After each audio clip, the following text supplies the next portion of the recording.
Hey guys, so I'm Sadie. I'm Rachel. And today we're going to be talking about what it's like to be engaged because Rachel is engaged. Yep. So if you guys want to stick around for this Q&A, I think it's going to be a lot of fun. And yeah, let's go.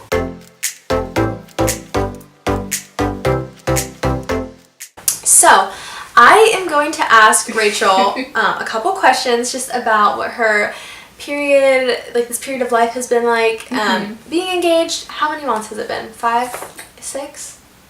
5. Okay, it's been 5 months, so she's like pretty well into this engagement by now. Yep. So I'm gonna ask about the good, the bad, just everything. So the first question is, what has been the best part about the engagement process? I think the best part has been just like growing closer together.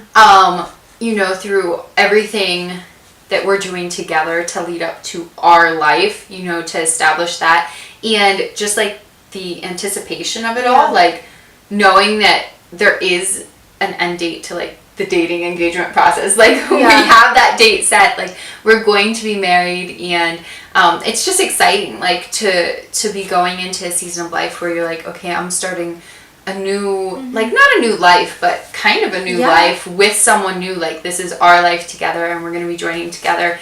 And it's our first time getting married, both of us, and getting a place together. So that's been fun to like work on planning the wedding together as a couple. Logan's really involved, which is actually neat. I didn't know he would be so involved. So it's a lot of decision making together and planning and figuring out how we both, we've known each other, we've been dating for like ever. So we know how each other work, but even more on a deeper level of like setting up these things for our life, we've gotten to know that more about each other. So it's neat to see. Yeah, that's awesome. I love that. Okay, so like Rachel's fiance Logan, he just finished school, and Rachel works a crap ton of hours, and you guys are looking for apartments and just all this stuff. So life is really crazy. So how are you both finding time to connect and like still have a relationship that's not centered around like, oh my gosh, the wedding? Yeah. I think it's tough. Like we have been like, okay, everything we're doing is wedding centered. We need to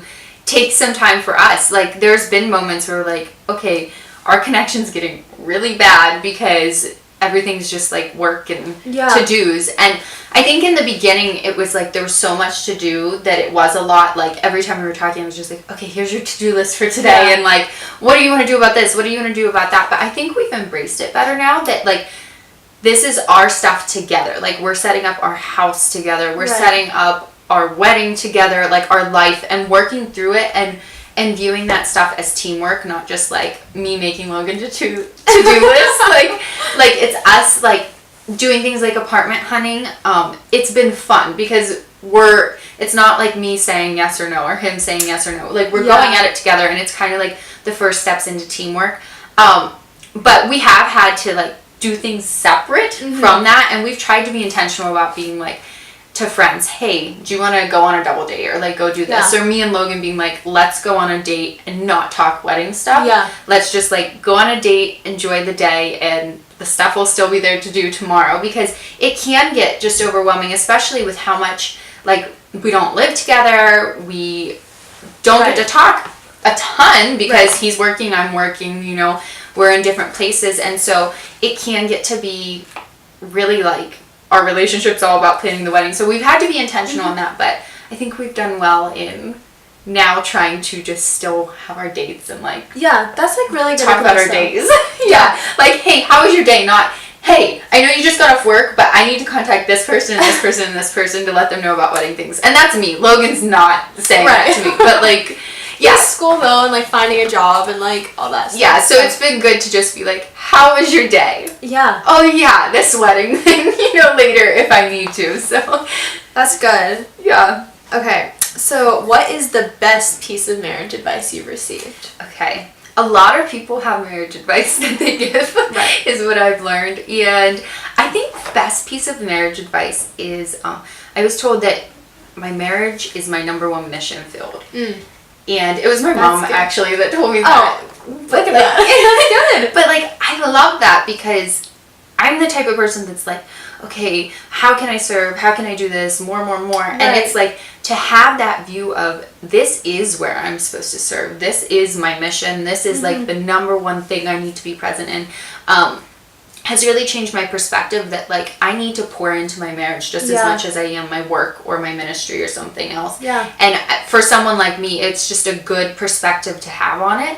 And then also just in general, I've been, a lot of people have talked about the oneness you share and really connecting as oneness. And the book I'm reading by Jeremy and Audrey Roloff really talk on that about like the principle of sharing and just being engaged in, if this person likes it, there must be something I can like in it if I like this person. So sharing in the things we don't like, the things we do like, and just like coming into that oneness together, because even though we've been together for so long, we know each other so well, I think there's definitely still, like, marriage is a whole different ballgame. You know, you're living together. There's way more dynamics of your life together.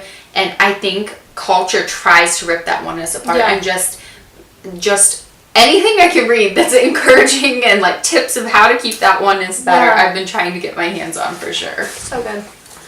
All right, so we just did the best piece of marriage advice, but what is some really bad advice that you've received? Okay, so I think in general, our culture is very nonchalant about marriage. Yeah. Like, doesn't really matter if you're married, you can just live together. Or like, oh yeah, marriage isn't a big deal, or like the wedding's just supposed to be a party, or you don't need to really prepare or like take care of your marriage or invest in it. And it's just also wrong. Like, it's the most important thing. Like, when your marriage or your relationship with your spouse isn't a strong foundation, everything in your life's going to be more difficult. And like, feel like it's falling apart. Like, that's the foundation of the family, of like how you're going to raise your kids, of what you're doing on the day-to-day, like you're doing with your spouse. And I just think in general our culture's nonchalant, but also there's a lot of advice out there that I feel is like real positive, like go be a girl boss, like do it. I see a lot of things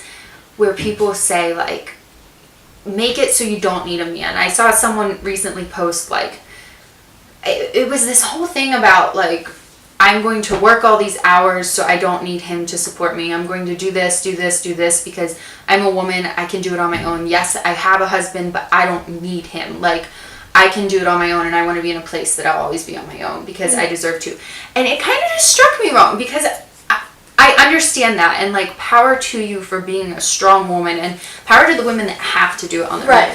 But for me, I see it as teamwork. I don't want him to ever feel like I don't need you, or me to ever feel like I don't need you. I want us to be so connected in oneness that it's a faith and reliance on God, but then also on each other, that's my partner, my teammate. We are one in soul, in action, in everything. And where he is weaker, I'm helping strengthen, and vice versa.